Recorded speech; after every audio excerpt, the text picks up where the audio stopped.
evening and welcome to the Laughing Monkey Music Show. Today on special guest, Gretchen Menn. How are you? I'm great. Thanks for having me. Well, I'm glad you be on. Gretchen is known probably mostly for Zeppelin, female Zeppelin band, Zepparella, but you also do a lot of solo stuff and a lot of other performances. Mhm. So I also want to focus on that today also. Great. So for people that are fans of of the Zeppelin side of you, is it we're at a big anniversary? Is it 20 years? I hear correctly? Yeah, it's funny. I never count these things, but it was brought to my attention, which is sort of like, oh my God, it's a combination of being like proud to have kept a band together for that long. I mean, that's like keeping multiple marriages going all at once for anybody who's Oh, ever that's like played in a 10 marriage band. lives. Yeah, in Oh my dog God. years, that's 10 marriages. Oh my God, it's so much, right? Not to say we haven't had a few lineup changes, but I mean, just the fact that the band has continued to exist for that long is something to be proud of. And then, of course, there's that whole like, oh my God, like, Well, 20 years of anything is a lot. I mean, even at my oh, job, really? I had 20 years. Yeah, I'm like, oh, that feels weird because it feels like it's a chunk of time. And it's yeah, nothing against work or anything. It's just, yeah. it's a chunk of your life. You're like, oh my God, that's a big part of my life now. Well, totally. And not just that, but you just think about like, oh my God, who was it when I started this band? And you realize like it was truly a different Yeah. lifetime. I mean, Zepparella is my second band, so it's like I Wow. I grew up in it, in a really big way. Like I often say I was utterly unqualified, and I'm not just saying that. I really was utterly unqualified, and it was only because Clementine, the drummer, who's the original founding member, it was only because I don't know, she was optimistic or just saw that I was going to be a hard worker and wanted to get it right. It's to her credit that she gave me a chance. She had lots of other options. You probably saw your raw potential. I'm sure you're a lot better than you are putting out. No, But no, it's I a was good, it's, horrendous at the beginning. I mean, we all are. Nobody picks up a guitar and is instantly good. I'm still bad at it. I've been doing it for a while. I was trying to say, like, I want to suck a little bit less every day. That's a good motto, though. It's kind of like that feeling I have to be a parent. You know what I mean? I really wasn't Yeah, prepared for it. You know what? yeah. I don't think I learned anything. But as far as your guitar playing goes, it Mm, is fantastic, and you have I'll put the links below. I want people to sign up and follow you. mm. You have a great website.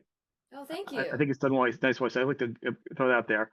But also your YouTube. I want people to subscribe to your YouTube Mm, because you have some really great playing on it. You put a lot of your different stuff on there, from the Zeppelin stuff yeah, to some solo stuff to all different pieces of types of music, yeah, which yeah. shows all different stuff you do.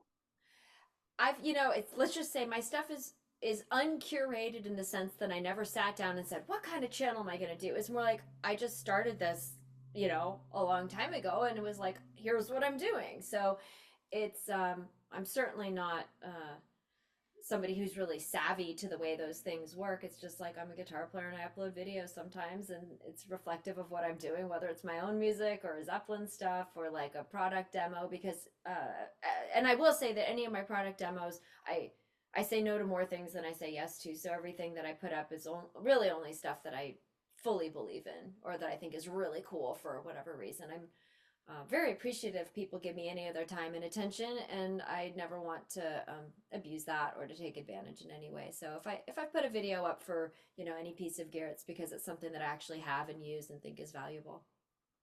Well, that's good. I'd like to believe. I think most musicians do that, have that feeling in them that they don't want to put out anything with their name. Hmm. Hopefully, because Yeah, it's tied to you. And I yeah, mean, it's your God for you. integrity, Yeah, it's the one last thing you have that you can't take in the music business. It's the right? only thing you get to keep, that and your instrument, Right. usually, if you You don't have to pawn certainly it. don't get a Right. lot of money. Right. So I'm saying all you have is your rep. So I Right. think a lot of musicians, well, at least the Yeah. ones I talk to for, where you guys are at, would Mm. only put out stuff you believe in. But it's also nice, like a video resume also of where you are and where you're at, what you've done for Yeah. people as an Yeah. artist. I think that's one of the good things with the videos. Mm. Now, how are you balancing your schedule with doing the band Mm. and other projects, and what other projects are you doing right now? Sure, yeah. It's always a juggling act, and sometimes I feel like I fumble more than others. Right now, Zepparella just had a really busy few months, lots of travel, and I don't know how many people have been traveling recently, but it seems like delays and cancellations, at least for air travel, are like the norm as opposed to the exception. So that always means things take longer and are more stressful than than you expect them to be. Although I suppose at this point it should be expected. So we had a really busy couple months, lots of travel all over the US. And then I've been working on a number of things. Some guest solos and collaborations, my own a follow up to my last album, um, which was based on Dante's Inferno, a concept album. I had so much fun doing that I was like, had a moment. Anytime you release an album, there's like that, like almost post Christmas letdown of like, oh, it's like it's so much fun to Yeah. write an album and record an album.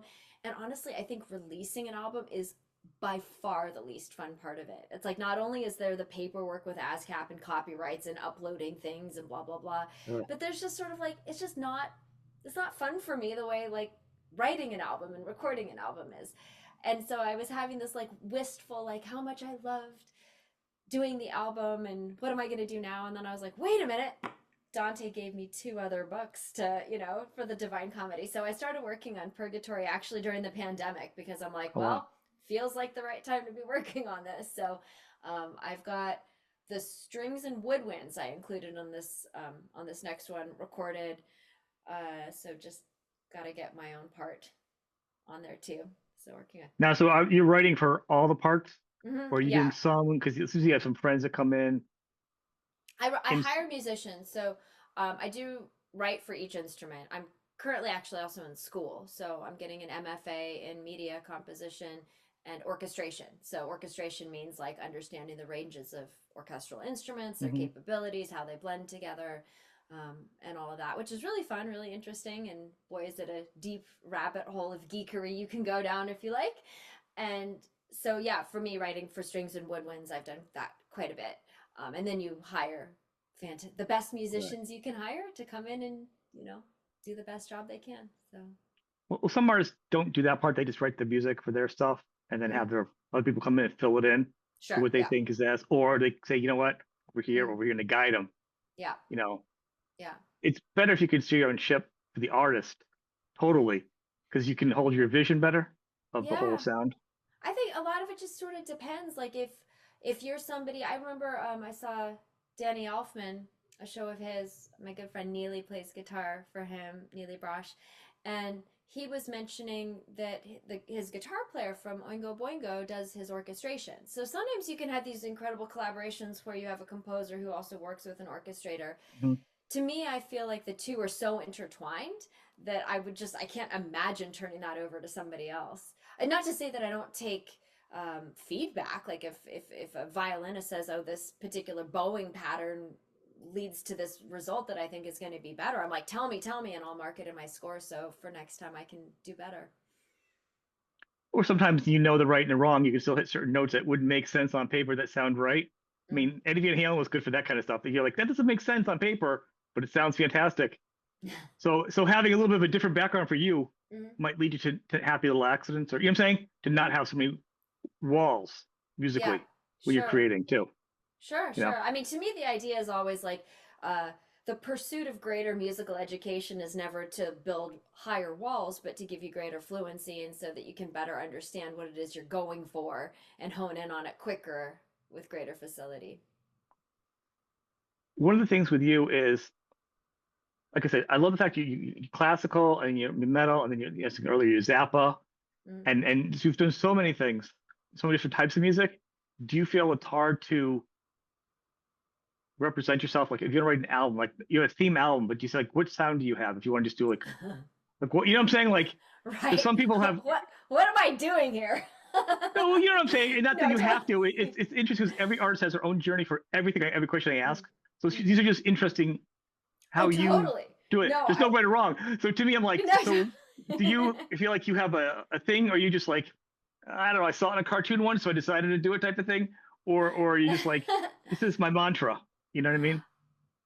I know what you're saying, and it's funny because oftentimes, like, I'll just like get myself into a project or something, and I'm like, man, it'd be so easy if I just picked a lane and stayed in it.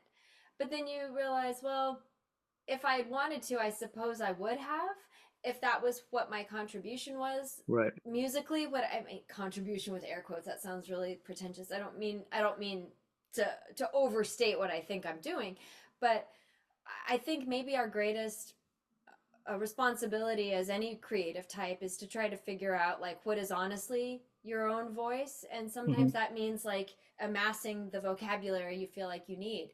Some musicians are able to say a whole heck of a lot without a very wide vocabulary, and Right. that's not to diminish what they're doing in any way. Is anybody going to say that Kurt Cobain now in 2025, is anybody going to argue that Kurt Cobain isn't brilliant, right? But when grunge was all the rage, people were mad that his guitar solo in Smells Like Teen Spirit was basically just the melody, right? When it Right. was all the Flash and post Eddie Van Halen, I definitely shred. think Mm. Beatles for him. I think there's a strong Beatles influence in his songs. Oh, interesting. I think that, and Yeah. I think he was a very powerful songwriter and singer. Mm-hmm. In guitar was very interesting because I think he Mm-hmm. came a different way. He took it a Yeah. different way. I did miss Yeah. guitar solos. Totally. I Well, totally. But the point being, we can't. I don't think any serious musician is going to say, "Oh, he really should have gone to Juilliard to really have his vision out there." right. So it's like he found what he needed to create the music that was Hmm. honest to him.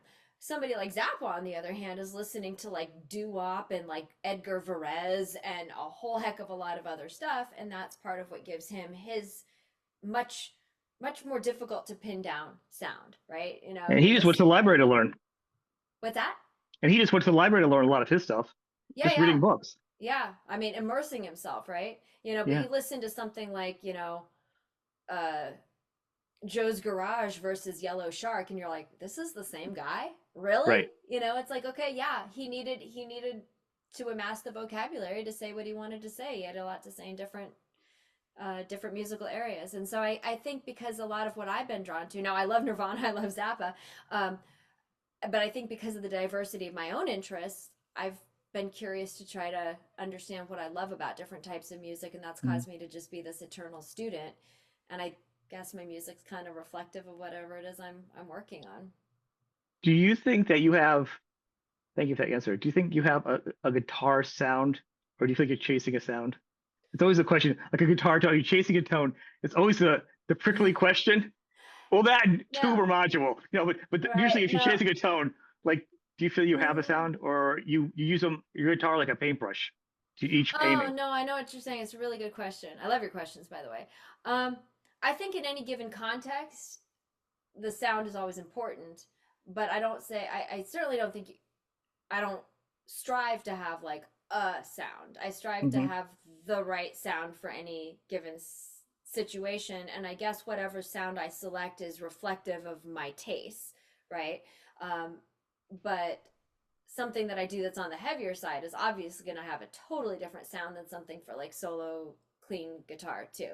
I do know like from the feedback I've gotten from other people, I do tend to prefer kind of warm, rounded sounds. I'm not a big fan of the hyper compression that I think has become kind of Okay, I could hear popular. that. I could hear that from your music. Yeah, I like the dynamic still. I mean, I still use tube amps and I lug them around. Not to say that I don't love, I mean, I have some great plugins, and I did get a quad cortex that's super handy That's like the too. most controversial thing in the guitar world is not to say that. I like tubios, but Yeah, well, every but the forum thing, will light up right now. oh my gosh. So, well, and honestly, it's just like, oh my God, people get over it. Just like play your music, My God, and use whatever tools work for you. And at the end absolutely. of the day, what's more subjective than tone? We don't all hear things the same way. And Mhm. other than maybe Zappa to be funny, nobody ever's like, let me dial in the most terrible tone I possibly can. It's like we just hear differently. And I think in the world of rock, I'm unusual that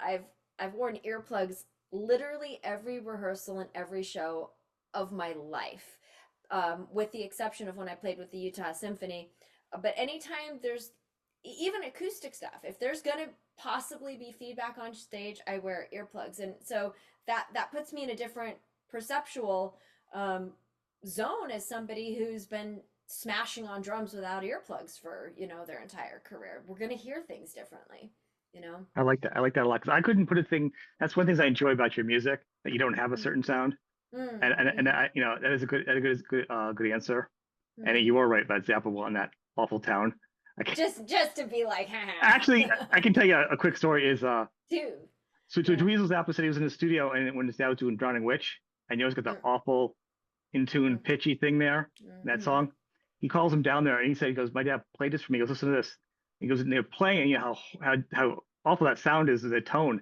My dad was laughing so hard at the soundboard, he like melted underneath the sound, like he just laughed like underneath the sound desk. He was laughing so hard when he did that.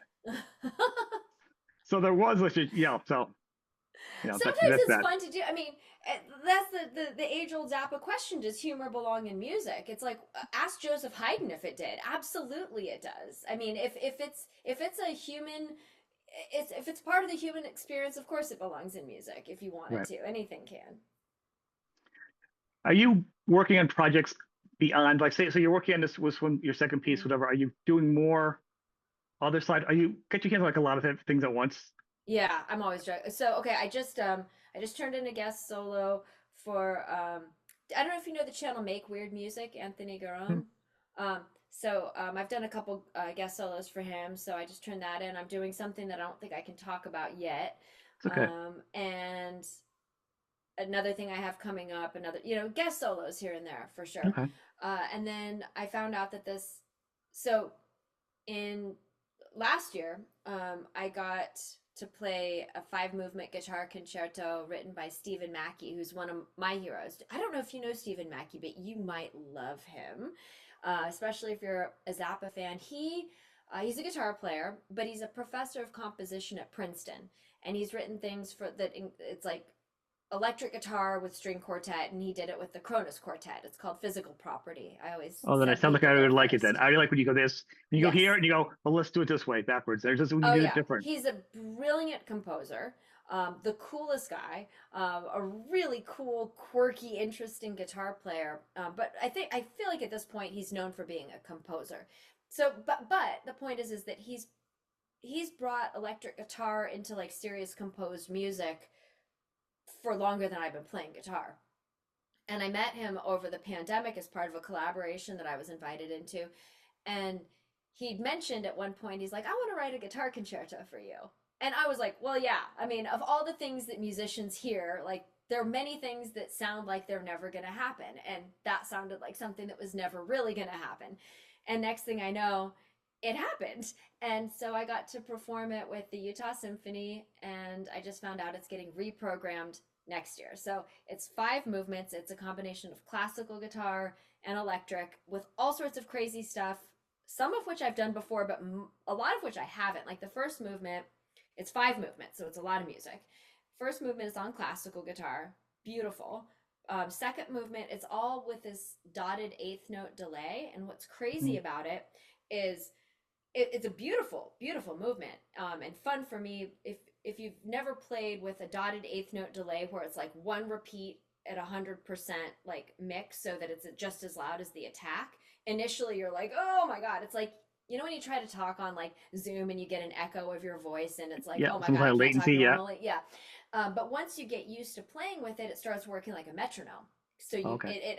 the bounce allows you to stay in perfect time, which was really fun. But then when I went to play it with the orchestra, what was happening is orchestras are used to playing to the conductor. Straight. Okay.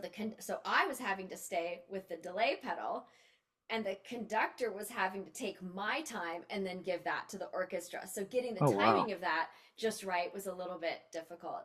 And then like the third movement was just every guitar technique out there. And then the fourth movement used prepared guitar. This right here is a Music Man Cutlass. And so I had Yeah. to raise the action really high because the top notes you're playing with slide, and the bottom notes you have a pick threaded through the bottom Mhm. strings to get this almost gong-like sound. Totally new for me. It turned out to be much harder to get the sound that Stephen Mackey wanted. So I tried different guitars, different picks, and eventually the one that's here is a thin pick threaded through and duct taped onto the strings. But it ended up getting the sound. And then the last movement involves all this looping. So it was nuts. It was 10 months of like learning, memorizing, and trying to fight off the demons that are like, what are you doing? I'm not a I would say like I'm always up for a musical challenge, but this was like right at the limit of what I could even conceive of. So, but ultimately it went okay enough that we got it programmed again, and now I'm excited to do it without a lot of the dread and the wonder of will I be able to do it. Does it get recorded? So it's elsewhere because it's probably sometimes performances are like one time you prepare for it, Yeah. and then you're like, well, that's it. It's a moment in time. Yeah. Is it recorded? So Not officially. Well, let's see. They did an archival recording. I worked hard to just be like, I will even pay for the video, all of that. But because it's, it's a whole orchestra full of musicians that are being compensated for their time in a performance. They haven't signed up for a video, and I think most musicians can understand that if it's one thing for somebody to pay you for a gig and another thing to say, oh, this gig is going to be this whole video too. It's like, anyway, union regulations and all that. So that we do have an archival recording that I had to like sign a contract saying I would never release it. So it right, exists. But I think, and what I'd come back to Stephen Mackey and the conductor, David Robertson, who was instrumental in getting this programmed. Um, and I said, look, I haven't released an album in a bit. Could we record this somehow? And they both loved the idea, so they both got to work on it. And I believe this next performance is going to be like something that's actually recorded and fingers released. crossed. Yeah, Fingers crossed. I yeah, mean, yeah. you put a lot of work into something, and then also you want more people to hear it, and it's a It's a snapshot at a gorgeous, time. And so for no one to exactly. hear it, it feels like Yeah. kind of a crime, especially if Well, it's only the beautiful people who music. were there. Yeah, only the people who were there. It's such a great piece of music too. It's called Aluminum Flowers, and for anybody who thinks they might not like, music written in 2024, I guess it was, um, but it's just it's really cool. It's a guitar player's absolute like amusement park, and education. Oh my gosh, and really cool, gorgeous, like I don't know. I just love Stephen Mackey's music. He's absolutely wonderful. Is it hard? I get the feeling because sometimes I've heard from you the way you talk about like you always talk about things are a little not anxious but a little scary jumping into things, but yet you always like to do things like that. I think you like to thrill because I believe because you were a pilot or you Yeah, flow. yeah.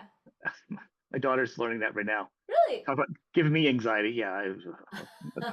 Anyway, so the but it's also like plays music, but Yeah. the point is I think you enjoy and I think Yeah. you it helps you perform. Like some people are like, I do it when I get it, I do, and you're like that you got a goal and it's a powerful goal to succeed Mm, and it drives you.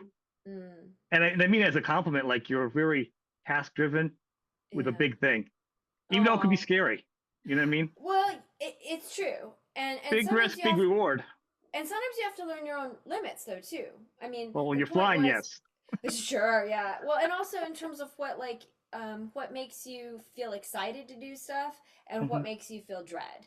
Um and for sure, I mean, yeah, I feel like sometimes I get opportunities that I don't feel worthy of, and you want to rise to the occasion instead of like disappointing everybody who's ever believed in you, right?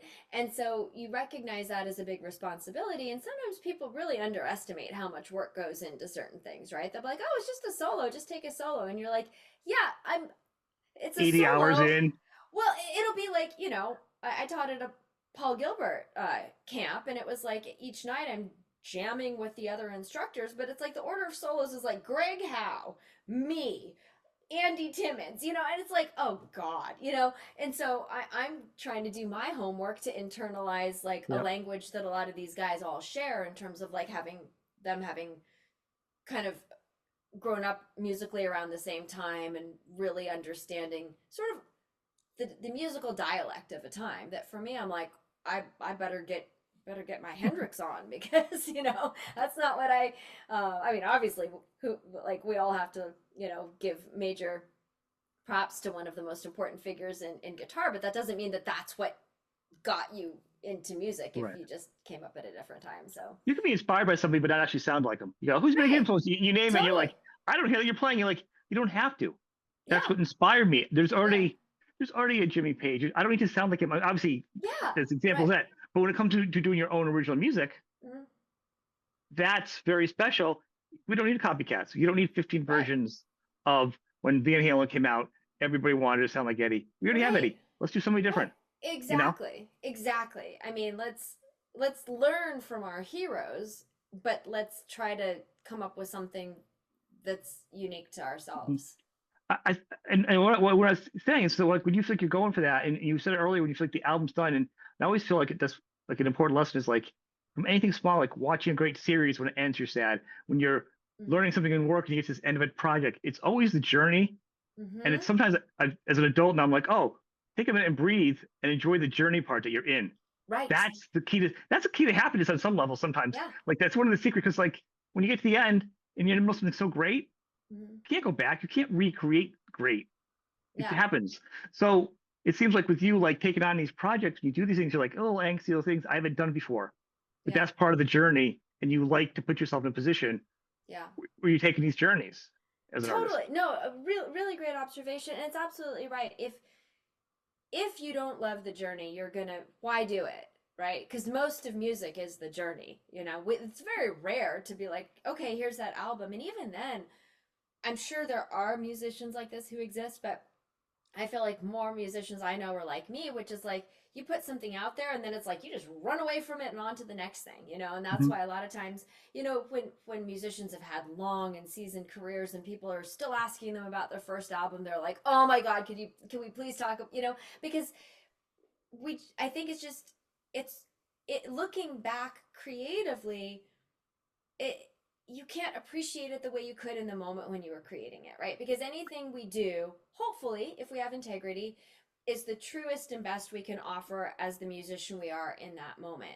But as we grow, the more work we put out there, the more we learn from it, the more we grow, the less inclined we are to go back and listen to our early things. Like I Right. honestly, other than finalizing mixes and masters, I never listen to my own stuff. But if I'm working on it, of course, that's a totally The point different of story. reference, right? Yeah, I, and you so know, yeah, sorry, no, no, I was continue. going to say, so when it comes to some of those challenges, like you talk about, and rising to the occasion, if you're given a great opportunity, or challenging yourself, I think we just all have different comfort zones in terms of what feels exciting to us. For some people, they really like the comfort of just like being like, here is my voice. Let me see how much I can get out of this. For other people, they chase things more, and it's the same thing in terms of like, what kind of books do you like to read? How difficult of music do you like? I'm guessing because you're a Zappa fan, you like to be challenged a little bit. That's part of A, that a lot engagement. bit. Yeah, well, and that's the thing, and I'm the same way. It's like I like things that are a little bit hard because there's something you get out of investing in it as well. It becomes almost this shared experience, right? Something that's just kind of like hand delivered to you. Not to say there's not fantastic, pop songs that are just like A plus level of production, everything. But I think some of it That's just like comes down comfort to food, being, though. what's To that? me, a good pop song is like comfort food, and I love Yeah, comfort food. yeah, But when yeah, we're talking about this kind of music, yeah, when you push the limits, it's yeah, like going to a nice restaurant yeah, and yeah, it was prepared specially for you. yeah, It's not in a package. yeah, It's very special, and I can totally. enjoy both of them. You know Yeah. what I'm saying? Well, and I love things like you said about like the sadness of a TV series being over, something like that. But I feel like everything that's great holds up to multiple experiencings of it, sometimes Hmm. even more. Like I just rewatched the movie Psycho, Alfred Hitchcock's Psycho, that has I think one of the best scores of all time by Bernard Herrmann. Yeah, actually, it's really Um, good. the I've watched that movie probably no fewer than 10 or 15 times, and this last time I watched it was in a theater. A local theater plays really cool old movies, and my husband and I went to that, and it was like this time for whatever reason we were just like, how does it get better having seen it as many times as we have? And it's because the subtleties, like if an artist cares about details the way some of us do, um, then each time you experience it, you notice the details that weren't evident on the surface. And that's why they continue to pay off and pay off and pay off. I agree. Actually, I agree with that. And I think I enjoy a lot of films and music like that too. Mm, Even when I lost my hearing, I lost some of it, over the years and then tendinitis, whatever. I get mm-hmm. hearing aids. I go back to hear music. I'm like, I don't remember hearing this again. It's so much exciting again. Like you're rehearing things again, like, and you've heard it Yeah. a million times. So like re-experiencing things, Mm-hmm. or will you learn a song on guitar that Mm-hmm. you thought was okay, but you have to learn it, and Mm-hmm. you're like, oh, this chording is beautiful. I Yeah. didn't get how Yeah. good this was. I thought this was Totally. mediocre, and then I'm playing this song. I'm like, oh, I kind of do like playing it because it feels right. Totally. Yeah, it's so funny you say that because there's songs that I love to listen to. Like when people if we're talking about Zeppelin, right? There'll be songs that I'm like I always skip this one, you know? I Mhm. mean, because it's like, let's be clear. Yes, I play in Zepparella and I love it and I love Led Zeppelin. Anybody who's going to tell you they don't actually have songs they prefer over others, Oh I yeah, really wonder if they're being honest. So it's like, you know, for me, Physical Graffiti is one of my favorite albums, but I always skip over Custard Pie because I want to get to the Rover because I love the yeah, Rover. But guess what? Custard Pie is really fun to play. I don't really like listening to it as much, but right. playing it's really fun too. And then sometimes the reverse is true. So, you know, it's I feel like the more ways you can find to enjoy something, like art is not the way to do it, right? It is funny. Like, and as a guitar player, I never knew that until I started playing it later in life. I was like, oh my God, what a weird thing to not to because you never would have inversely enjoyed a song not by not knowing by playing an instrument. And Hmm. obviously, if you played like some other instruments that weren't rock, you wouldn't get the same because it wouldn't be the same intonation for it. Yeah. But man, playing it that way, you're like, oh, what a different perspective it is. Yeah. And and I took that and I've taken that and look at other things the same way. Yes, like read a lot of books, many different books at once. I'm doing a lot of things at once because I like to do a lot of different things because I enjoy the adventure of it. And that's why, this conversation with you who enjoys the adventure of doing different music, Mm. different styles, you Hmm. know, it Yeah. fits. Yeah. It's to me, I find it more exciting as a listener too. Mm.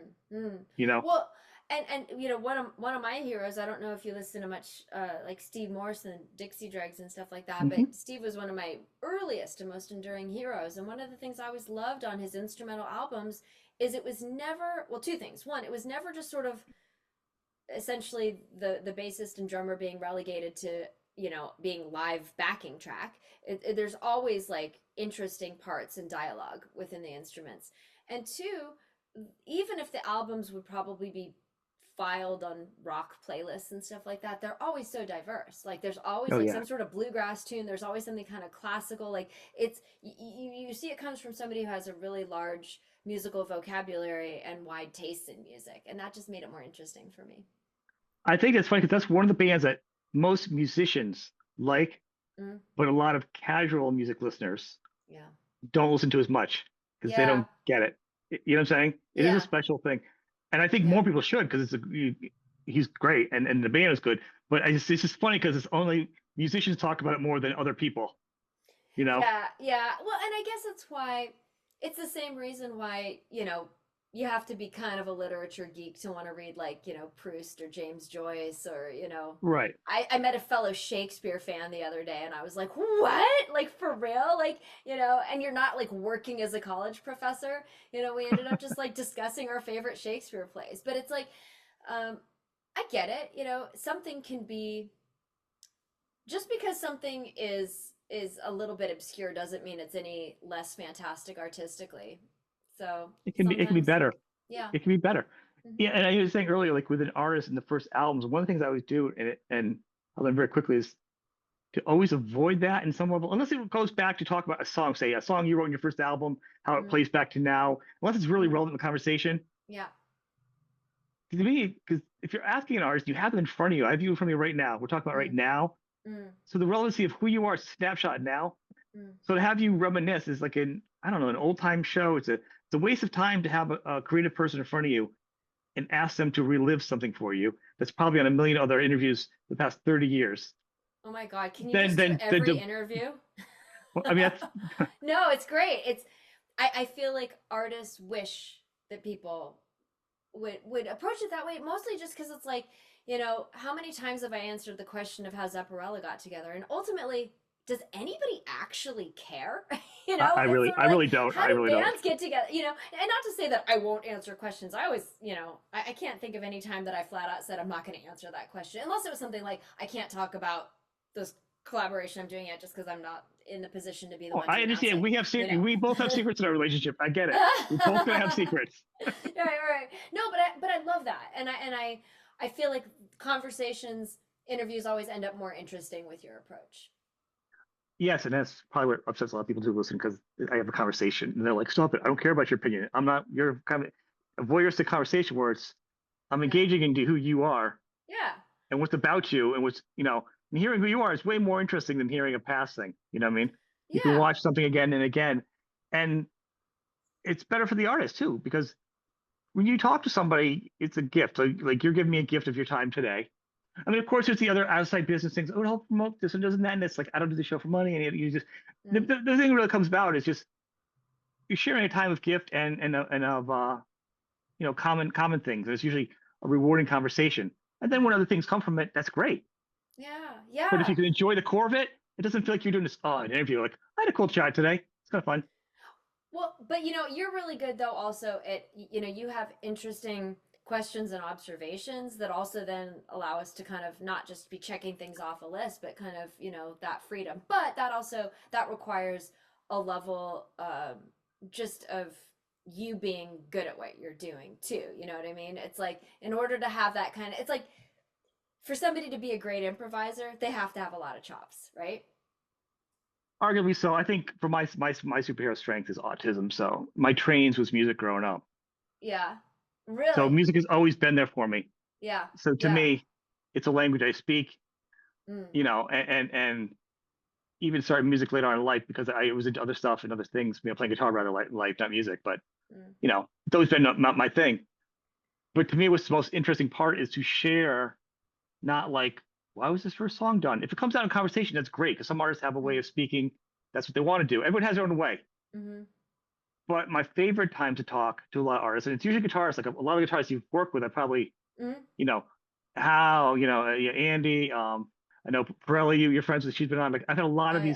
these peers Yeah. on Yeah. because they're great people to hang out with. Oh yeah. But it's a very interesting in the moment.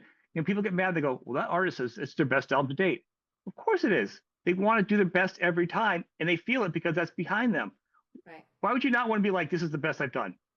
Right. Right. I mean, and honestly, like I kind of wonder about. Well, I guess two things, and it's almost like holding two things that almost seem contradictory to be true at the same time, but it's not. Which is one, extreme self-loathing from Hmm. artists about their music. I'm always like, are you like, well, why did you release it if you hate it so much? Like, why inflict something you don't believe in on the rest of the world? And it makes me wonder, like, I don't know. That seems a little bit weird. So anything I put out there, I believe in enough to have finished it, right? On the flip side, I also wonder how any musician can get a big ego because man, talk about just an infinite mountain, right? I Right. mean, the we're constantly as musicians and as guitar players in particular, like confronted with where we stand relative to other people and the different directions, like we were just talking about, the different directions you can choose to go in as a guitar player are so numerous that you could have like put your all into becoming the world's best metal guitar player and then you sit down with somebody like Albert Lee and it's like, oh my Right. god, never mind. And so it's like you can you can constantly be hating on yourself if that's if you're not keeping that in check, right? So I always Well, wonder yeah. about how people end up like with overly swollen heads about their own work because I'm like, do you listen to anybody else? Like everybody's so good. I usually think when it happens, they're usually insecure on some other level, and that's Yeah. something. It's something they do Yeah. really good. So that's their thing. I usually think someone is Yeah. that ego. It's usually Yeah. other insecurities, and they Yeah.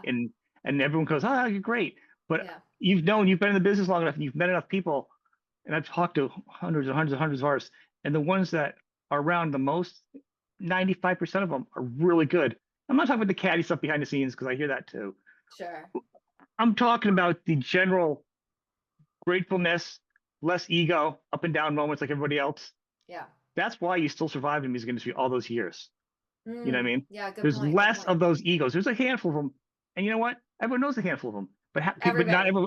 but not everybody knows all these thousands of other artists Yeah. that just don't have that problem because Yeah. there's only a handful, and that's why everybody knows who they are because they're very loud Yep. and they're kind of a Yep. nightmare in a lot of situations, not just music. Yeah. But we have Yeah. those people that work in stores and in businesses, in Yeah. HR, and make a joke about the Coldplay thing. And there's all kinds of situations out Yeah. there Yeah. where there's those jerks.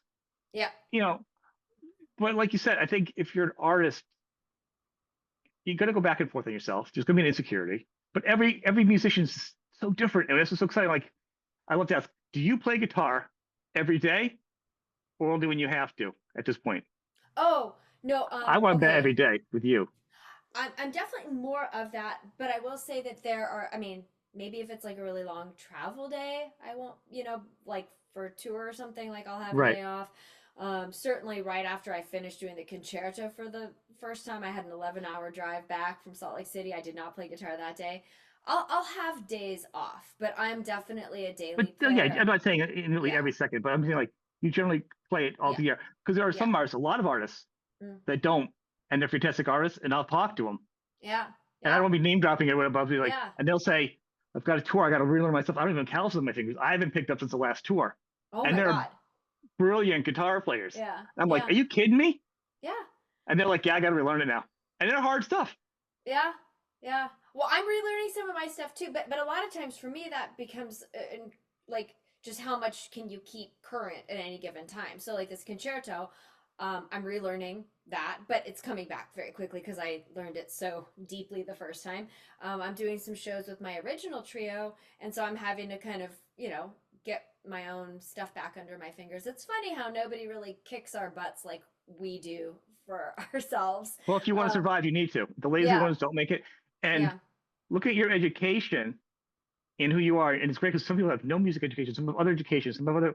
But the fact that you are a pilot shows to me your high knowledge of how you can study and remember and place things in a certain way. I don't know, be Mm, pragmatically or whatever mm.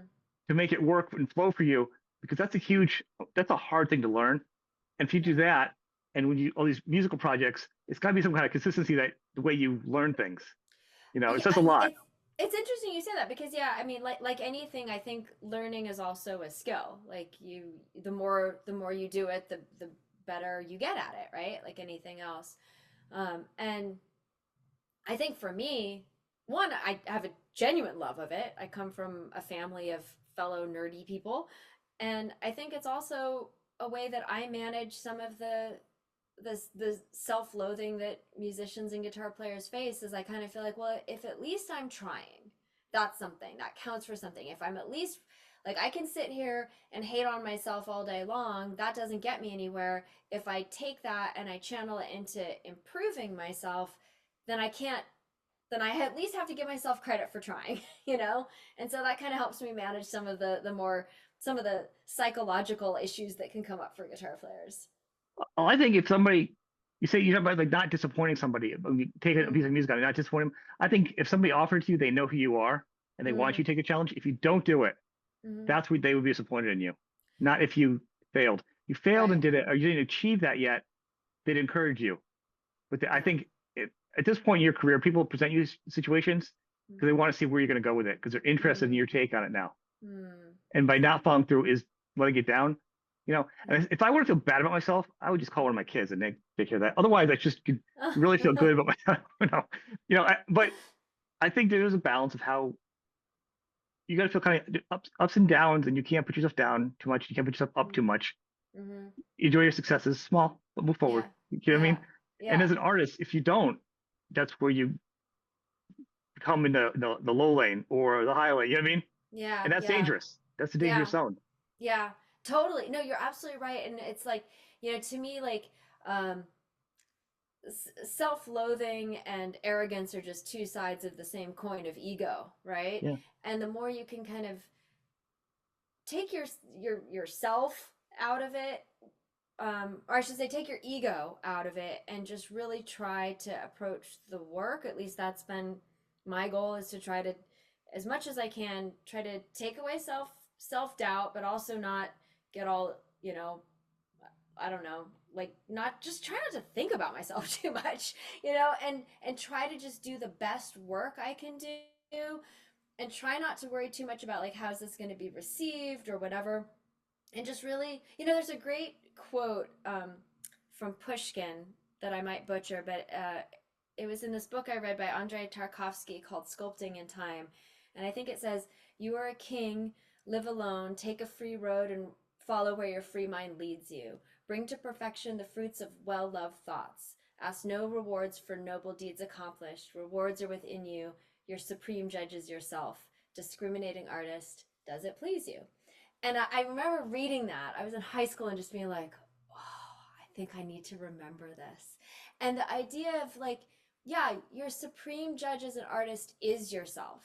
If you are not yet, if you don't feel that your ideas have yet reached where you imagine they could go, keep going, because the point is, as long as you can imagine something else, you can get it there. And I don't believe that the only good art or the only true art is easy art. We all have had moments where we've been in a flow and something happened very quickly. That's wonderful. It's very pleasant when it happens. But I feel, at least for myself, that the quality of my work isn't any better on those things versus things that I've struggled on. Either Right. way, I'm glad to have done it. And and sometimes having the persistence to stick with something even when it's difficult, if nothing else, it's going to allow you to have a better sense of your own tenacity and your own character as it relates to your art. I would also say as an artist, the one thing I would do if I was creating it and I had a super flow system, I'd Mm. be like, you can't talk to me. I have to keep going. I got to put some extra stuff down Oh yeah. until it dries up. Because once it's Yeah. going, sometimes Oh, you can't turn it back on. I think I'm like, you can't go like, well, I'm in a good space. All right, I'll come back to this and do more. yeah. No, like we need to change our dates with something else. 'Cause I need to keep Oh, working. my rule is all yields for the Yeah. creative impulse. I have literally been warming up for a show, stumbled across something, had nothing to do with what I was about to do on stage in front of a bunch of people, and just was like, nope, I got to get this down. More important, you know? Yep. And those are great moments. I love it when they happen. But imagine being limited by only working in those moments. Like, I think anybody who's I'm not the first person to say this. I'm paraphrasing it from more places than I could mention. It's like you can't rely on inspiration to work. I mean, it's No. great if you are inspired. You just have to start working, and eventually, in the process, you can reach moments of great inspiration. Sometimes deep into a very difficult process. You know, I can be working out something harmonically that I'm like, what am I even doing here? And deep into this like really kind of rigorous intellectual process, I'll have a moment of inspiration. But I wouldn't have gotten that moment had I not put in the effort that wasn't as comfortable. I think it'd be that's a better way to get it. Is me as an art, if I was an artist to do it, Yeah. than being like get a song from something that would like happened in my life that was like sad. Mm, And because you're damned if you do, you're damned if you don't, because that's a big song mm. that like for the rest of your life you relive that sad moment. Just tears in heaven. I mean, he didn't even write the whole Oh thing. my God. I So know. we're I thinking, learned that I one wouldn't too. even. It's like even learning that, I just sat there like weeping. This is the saddest song ever. I'm like, Oh my God. Yeah. but there are like anything. I mean, any artist I've talked to, they're like, I'm like, and I just talked to somebody today. I said, did you tell him? I said, you've written these songs, and when you put yourself out there, Mm. and then you get to another point in your life where you're healing from these things, or you got out there, maybe it's raw at that point. I mean, you're going back into it. To me, that feels like that would be awful to go back to it. And someone like her, Yeah. she's like, yeah, I kind of that was not something like looking back, it was not a favorite thing at this point Yeah. because you're reliving a certain thing. But as a musician, of course, singers are musicians. It's drummers we make fun of. No, bass players. No, What, everybody but guitar players. yeah, every guitar players. No, as a guitar player, it might be in your mind what you're inspired from the music. Yeah. And no one knows the words of the moment, Mm, so it's less, mm. tenacity of the emotions being poured out of you for that. Um, that'd be Yeah. the only hard part for a song. It's interesting. I totally agree with that, and I have not had the experience of having to.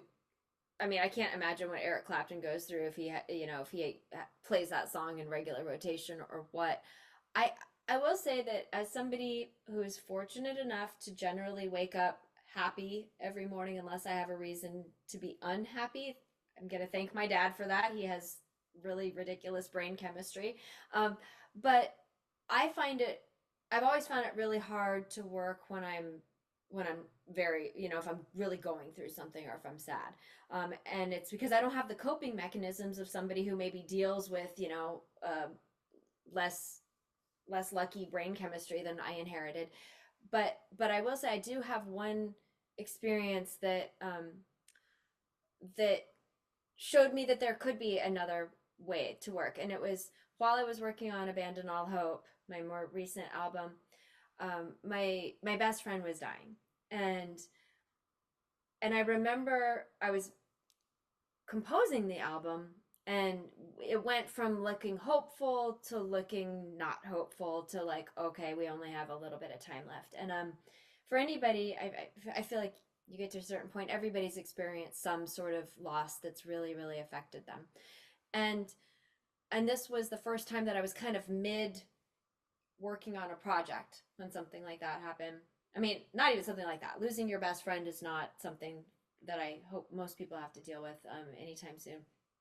But I remember being in my house and just feeling like this tidal wave of a sadness that almost felt like I just couldn't even get my not even mind. I just couldn't get a concept of even where the borders of the sadness were. It was overwhelming. And I had this, like, it almost just felt like you just want to escape from yourself because the grief is so powerful. And I thought, people use this sometimes in furtherance of something. And I thought, well, I've never written from this place. Let me see what happens. And I sat down, and quite quickly I wrote the main idea for the piece Weights that's on my album. And there was something, it didn't change anything, it didn't make it better, but in that moment I realized that I wondered about the human impulse to put something that felt so terrible into art and why we do that, right? Because, so many great movies, great books, beautiful pieces of music contain within it sort of the tragedy and the difficulty of human existence. Mm-hmm. What is that? Why do we do that?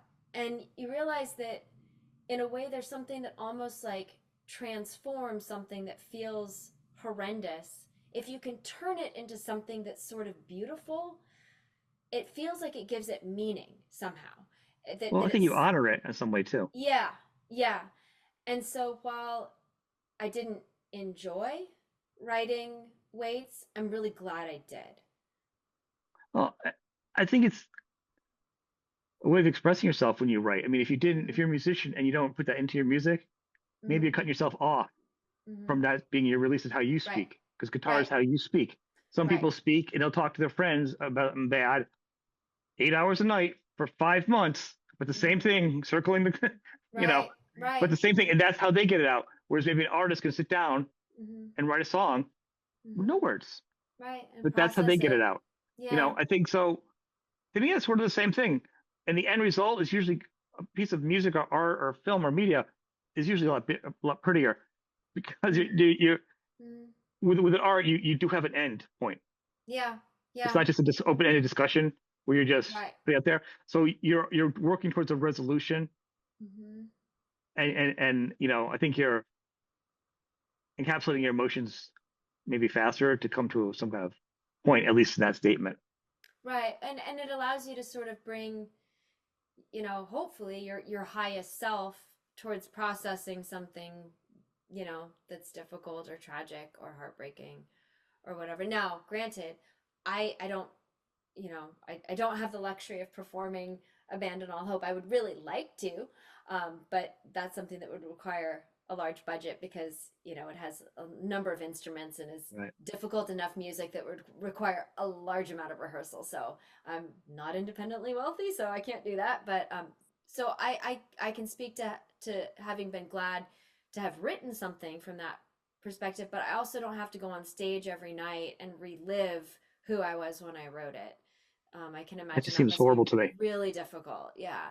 Well, and especially to deliver it authentically. You know what I mean? It's like, even let's say I was on tour with Abandon All Hope and we Right. got to that point of the set. I feel like it would be so disingenuous. It would be unfair to the music. It'd be unfair to the people there for me not to allow myself to go there. And I think so that's why I feel deeply for anybody who has written a huge hit, that happens to be related to one of their greatest tragedies. For me, I got to write it, record it, and then move on from it. Yeah, it's interesting. Thanks for sharing that story about your friend too. Mm-hmm. Um, I do want to say I want to thank you for coming on, and I'd like to have you come back on again later on down the Oh, I'd road love that. and do Anytime. this. Anytime. I would really enjoy that. But I also want to encourage people to check out what you have done, what you're doing, not just with Zepparella's great, and I'll say there's only a few bands I like, and it's funny, the few bands I like to actually the word tribute band is kind of odd to me because it's like I guess tribute bands are a little different than I feel like you guys honor Zeppelin. I actually think Led Zeppelin honors Zeppelin. Dweezil honors his father. All can be considered tribute acts, but they're not because there's a certain love and maybe because I know different parts of the artist from all these projects, what they put into them, Mm, which is mm, different than, you know what I mean, a weekend yeah. thing where you just kind of, Sure. and Yeah. and to me, I enjoy those kind of things because of that, because what's behind Mm, it and what the love that's mm, behind it and how they're looking at it differently. mm-hmm. Um, but as a solo artist, I think it's important for you to check out all your stuff Mm, and go to your website and subscribe to YouTube and Instagram.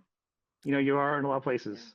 yeah. Yeah, I try to check off anytime. The last thing I ever want is more time on social media because that takes time away I from hate it. music. I hate it. I hate it. But once social media gets to be like part like I'm also on TikTok. So, once something becomes a fixture, it's like, okay, I guess I gotta be there too. But no, I really appreciate it. Zeppelin, like anything, it's wonderful to to expand your musical vocabulary, and it's been an incredible education for me. Like I said, I came up in Zepparella, so I got to learn from one of the greats, and use that for my own vocabulary. Although I think most people are surprised how little my music sounds like Led Zeppelin, but Because you can be inspired by somebody, you can yeah, learn how Jimmy writes because Zeppelin came out of the gate with acoustic metal. I mean, when the levee breaks, their version sounds nothing like the original. Most people don't even know the original. Something different. I Memphis wouldn't even know Minnie, the song. Kansas Joy Yeah, McCoy, yeah, you but didn't it sounds even nothing like it. Yeah, it sounds you didn't nothing even hear like the it. words. You wouldn't even know. You're Yeah, like, is that? So I yeah. mean, but they took that and did the same thing with it. And I think that's. I mean, Zeppelin has some cool songs if you don't know much about music, but the underlying effect of what they did with those different types of music and Mm. always carried on. That's what my favorite thing about Robert Plant was how it's this journey of growing with him. His music Yeah. has always been to this day his newest album. You know, but that's something that you're honoring yourself by doing your own stuff differently. So it's the Mm-hmm. same Mm-hmm. type of thing where it's not copying. You're just learning a piece of that like you learn anything else, and you take it with you and you put it with your skills. Yeah, it's like learning the history. It's like, somebody wants to become a writer. It's like, well, there's probably some authors I would think would want to read just to be like, okay, even if it isn't, Yeah, sometimes I think like something doesn't even have to be your cup of tea, but you should still know about it, and you it's a should lot of still, music I don't like that I listen to, and I'll be like, I yeah, think they're a great artist. I yeah, absolutely can't stand it, yeah. but I've Not my listened to cup the of tea, entire but it's album. still good. Yeah, exactly. I can see where they're doing it and why they like it. And I can say it's good, but Yeah, you still have to look at things like that. You can't be like, yeah, it sucks. So, yeah. but No. for you, I'm a fan. I'm glad we could catch up. I've been wanting to get you on. Scheduling is always kind of hard for me. So thank you for Thank coming on. you. Hey, thank you so much. I so enjoyed getting to chat with you. I did too. And we'll keep in touch over social media like we do. And I'll have you Absolutely. back on again. And if you have anything, I'll share with you, share with me on socials when these events come up. Send them to me and Wonderful. I'll put up so people can look also on my Thank social you. media for any of your events and obviously follow you. So thank you for being on the Wonderful. show. Well, Thank thank you you. so much, Sean. It's such a delight to chat with you. Really No enjoyed problem. it.